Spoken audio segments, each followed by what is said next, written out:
FICCI national executive committee મિટિંગના તથા ફિક્કીના 100 વર્ષની ઉજવણી કાર્યક્રમમાં આપણી સૌની સાથે મંચ ઉપર ઉપસ્થિત અમારા રાજ્યના મુખ્ય સચિવ શ્રી M.K. દાસ, ફિક્કીના પ્રેસિડેન્ટ શ્રી અનંત Goenka, vice president Shri Vijay Shankar, ફિક્કીના vice president Shri પુનિત દાલમિયા, સેક્રેટરી જનરલ શ્રી અનંત સ્વરૂપ, ફિક્કીના ડાયરેક્ટર જનરલ સુપ્રી જ્યોતિ વીજ, ગુજરાત સ્ટેટ કાઉન્સિલના ચેરમેન શ્રી ગોકુલ જયકૃષ્ણ, આમંત્રિત સર્વે મહાનુભાવો, પ્રેસ મીડિયાના મિત્રો, સૌને મારા નમસ્કાર.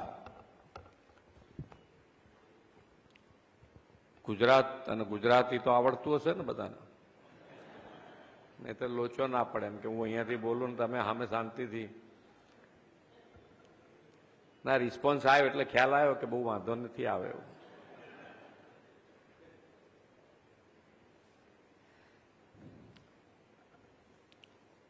Federation of India chamber of commerce and ઇન્ડસ્ટ્રીઝની શતાબ્દી યાત્રાની ઉજવણીનો આ ગરિમામય અવસર છે.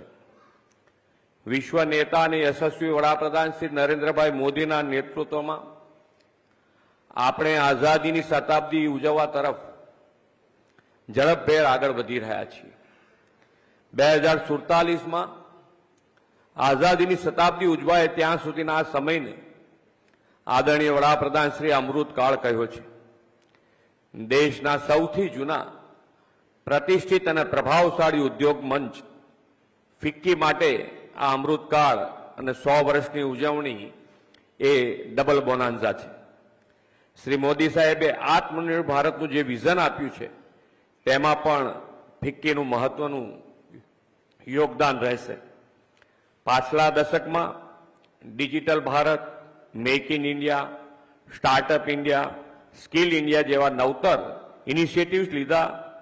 તેનાથી નેશન ફર્સ્ટના ભાવ સાથે ભારત આત્મનિર્ભરની વિકાસની રાહે દોડતું થયું છે. પહેલા આખી દુનિયા ભારતને એક ગ્લોબલ માર્કેટ તરીકે જોતું હતું, પણ આજે એ જ દુનિયા આપણને એક મોટા મેન્યુફેક્ચરિંગ હબ તરીકે જોઈ રહ્યું છે. આપણે સૌ તો ઇન્ડસ્ટ્રીઝ, ટ્રેડ અને કોમર્સ સાથે ઘનિષ્ઠ રીતે જોડાયેલા છે. એટલે આ ડેવલપમેન્ટની સ્પીડ, સ્કેલ, સસ્ટેનેબિલિટી આપ સૌ અનુભવી અને સમજી પણ શકો છો.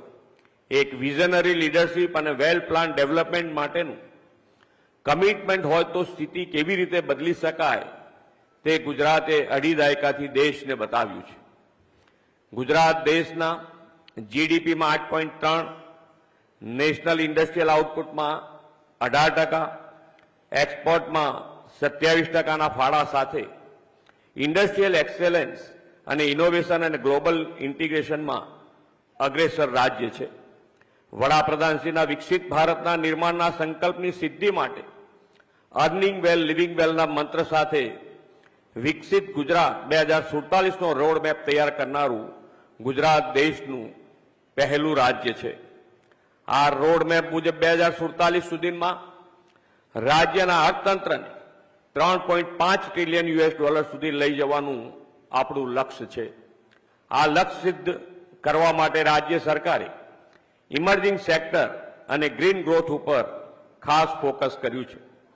તાજેતરમાં જ વડાપ્રધાનશ્રીએ સાણંદમાં 2 સેમિકન્ડક્ટર પ્લાન્ટ શરૂ કરાવ્યા.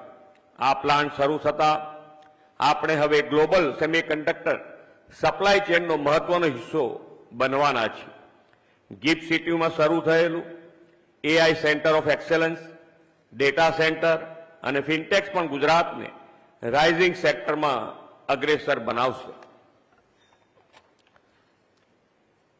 સેમિકન્ડક્ટર પોલિસી, IT અને ITs policy, green hydrogen policy, GCC જેવી પોલિસીસથી ગુજરાત વિશ્વના ઉદ્યોગ માટે મોસ્ટ ફેવર્ડ ડેસ્ટિનેશન બન્યું છે. આજે વર્લ્ડની ફોર્ચ્યુન 500માંથી 100 કંપનીઝ ગુજરાતમાં કાર્યરત છે. આદરણીય શ્રી મોદી સાહેબે 2003થી વાઇબ્રન્ટ સમિટની જે સિરીઝ શરૂ કરાવી તેની ઉત્તરોત્તર સફળતાથી ગુજરાત આજે દેશના વિકાસનું રોલ મોડેલ બન્યું છે. ફિક્કી આ સમિટની શરૂઆતથી જ નેશનલ પાર્ટનર તરીકે સહભાગી થતું આવ્યું છે. વડાપ્રધાનશ્રીના માર્ગદર્શનમાં આપણે રિજનલ ઇન્ડસ્ટ્રીઝ પોટેન્શિયલને વોકલ ફોર લોકલથી વેગ આપવાનો અભિગમ અપનાવ્યો છે. આ માટે વાયબ્રન્ટ ગુજરાત રિજિયોનલ કોન્ફરન્સના આયોજનમાં પણ ફિક્કીનો સહયોગ મળી રહ્યો છે. આજે આ નેશનલ એક્ઝિક્યુટિવ મીટમાં ઉપસ્થિત ફિક્કી લેડીઝ ઓર્ગેનાઇઝેશનની બહેનો વિમન એમ્પાવરમેન્ટનું આગવું દ્રષ્ટાંત છે. શ્રી મોદી સાહેબે વુમન ડેવલપમેન્ટ નહીં પણ વુમન લેડ ડેવલપમેન્ટનો કોન્સેપ્ટ આપ્યો છે. દેશમાં સ્ટાર્ટઅપ અને મુદ્રા યોજનામાં પણ મહિલાઓ અગ્રેસર રહી છે. મહિલા સ્ટાર્ટઅપને પ્રોત્સાહન મળે તે માટે ગુજરાતે હમણાં જ હર સ્ટાર્ટઅપ પ્લેટફોર્મની શરૂઆત કરી છે.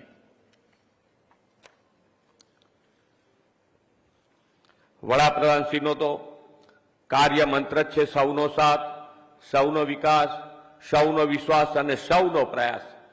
આ જ કાર્ય મંત્ર પર આગળ વધીને સૌની ભાગીદારીથી આપણે આઝાદીની શતાબ્દી સુધીમાં વિકસિત ભારતનું નિર્માણ કરીશું.